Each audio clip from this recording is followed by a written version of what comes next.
ইয়া রাব্বাল আলামিন।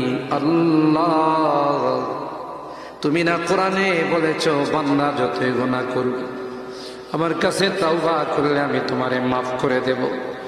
মনে বড় আশা নিয়ে আল্লাহ তোমার শাহী দরবারে ভিক্ষুকের মতো হাত বাড়াইলাম। তুমি যদি ক্ষমা না করো কে আমাদেরকে ক্ষমা করবে, কে আমাদের মাফ করবে?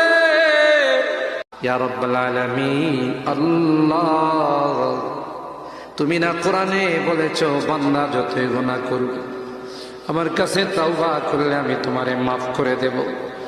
মনে বড় আশা নিয়ে আল্লাহ তোমার শাহী দরবারে ভিক্ষুকের মতো হাত বাড়াইলাম। তুমি যদি ক্ষমা না করো কে আমাদেরকে ক্ষমা করবে, কে আমাদের মাফ করবে?